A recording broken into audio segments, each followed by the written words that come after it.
tough loss to Sam Houston. Yeah. Put you out of the playoff picture. How do you stay motivated with this team, keep going this season? Seniors, our senior guys have, I told our guys Sunday night, obviously we were all very, very disappointed. Not the fact we lost, I don't think we played well, especially the offensive side of football. So real easy to regroup Sunday, Monday. We've had a good week of practice so far, and it's really all predicated on our senior class. It's a mix of guys that we recruited since we've gotten here, and it's a mix of guys that are, quote unquote holdovers from when we got here. Regardless, starting with the guys that are here when we got here, I've been very proud of them for sticking with us and going through, a lot of changes in our program, and very proud of their leadership and what they've been able to accomplish. I think they've been very resilient in their careers. I think they've been very loyal to Abilene Christian University. And then to turn around with the new guys, I feel like they've come in here and really tried to acclimate themselves to buy in and to really get on board with their fellow seniors. And so it's just really that simple, man. Everything we're trying to do this week is focused on the seniors because they've earned that. Absolutely. So just in these games specifically moving forward, what's your goals? What do you want to accomplish, maybe statistically or win-wise? Yeah, well, we want to win. I mean, that's what we're trying to do. Obviously, Saturday is a big one because we're trying to send the seniors out on a right note. Nothing's changed for us on what we're trying to accomplish. We have very specific goals that we try to hit every week on special teams, offense and defense, and nothing's changed. We still got 2 weeks to do that. Absolutely. So the Southeastern team, what do you see in them? Yeah, they're a really good team. I think the thing that sticks out to me, I think they have a really good head coach. I think he has come in there and had to make some changes, and he's a guy I've had the pleasure to get to know. I think he's a really good man, good dude, very experienced college football coach. He's been at the FBS level. And to me, they've been really close his first couple years there, but he was able to go out and hire Lance Guidry, the former head coach at McNeese. And again, I think Lance Guidry is one of the best defensive minds in the country. And, now they've taken a offensive-minded head coach and put with a former head coach, and they've got a really good recipe right now. Their kids play really hard. They're very fundamentally sound.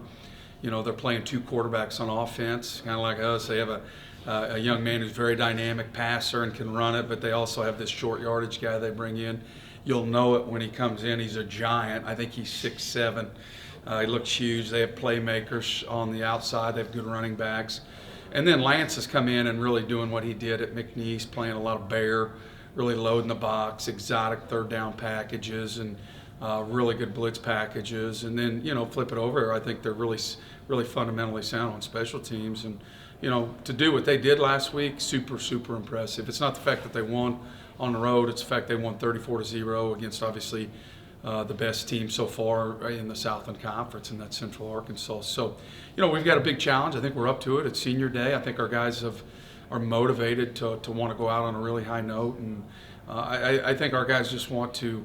It's like we strive for every week. We try not to focus on the scoreboard. We try to strive on playing Wildcat football, playing with a lot of energy and enthusiasm. And I don't think we did that last week for 60 minutes, and that really wants to be our focus this week, to play extremely hard, to win the turnover battle, and just to play with that passion and energy. And you mentioned the 2 quarterback system. From the defensive side, how do you plan on combating that? Yeah, well, the thing with that is when he's coming in, and just like anybody this time of year, there's always chances to put wrinkles in, but for the most part, formationally, what they're trying to do with him is the same thing. They're trying to use him and his big body to pick up third shorts. They do have the ability to throw the ball with him, so that's the big thing. We can't allow him to we can't just play base defense when he comes in and allow gaps to be there. They are one of the few teams like us that run what I call a jumbo package, where they'll bring extra tight ends in, try to get you out of gaps. And so hopefully, since our defense has seen that all year from us in spring ball, maybe I know it'll help them get lined up. We're going to work on that this week. We're going against each other in that. And the big thing is you just got to be gap sound against that kid, cover gaps, and you got to get up the field and get off blocks. And before the game Saturday, you were one of the top of the FCS in turnover margin. Yeah. Hit a little bit of a roadblock. Yeah. Going into this week, how do you plan on making adjustments to protect the ball offensively and force turnovers? Yeah, it's that fine line, man, of, we turned the ball over Saturday and didn't get enough turnovers. But we have to continue to stay with what we're doing and try to be aggressive. When you play a defense like Southeast, like Coach Guidry runs, I mean, you have to at some point in time try to throw the football down the field, and you got to make plays. And that's what it's about. That's modern college football. If somebody's going to load the box and play bear, and put, 7, 8, 9, depending on your formation, people in the box, if they're going to blitz, 7 to 8 guys, we got to be able to protect. We got to be able to throw the football down the field. And so I think he can do that and still be sound and not turn the ball over. But, it is going to be a huge focal point for us this week, because when you're playing a team that dynamic, you can't lose possessions by turning the ball over. Without giving away too much, Sure. as you look at Southeastern statistically, offensively and defensively, do you see a weak spot? If Coach Skelfa was here, what do you think he would say his team's weakness is? Yeah, that's a great question. I don't know if I could really answer that off the top of my head, especially in the last 4 weeks. There might be some special teams things that they look like they've cleaned up as the season goes on. That's probably the biggest thing that stands out in my head. I noticed that their turnover margin isn't as strong as yours. I'm guessing in practices this week, as you guys look at film, you guys are looking for opportunities to create turnovers, Yeah. and then if you do, Yeah, got to capitalize on them. how do you Yeah. capitalize? Yeah, the big thing is just, when you play a team that likes to throw the football, I think you have to understand quick game. When you feel quick game on the D-line, you got to try to get your hands up, get tip balls. Obviously, I think you got to mix up your man and zone coverage, and hopefully to confuse the quarterback, disguise your looks. And then when you do that, you hope you get a chance to get a free break on the ball, and then you got to make those plays. We got to intercept them. And then the flip side of it, when we're playing a team like that are as aggressive as they are, you have to be very sound in your blitz pickup, so the quarterback's not getting hit from behind and getting the ball stripped out of his hands.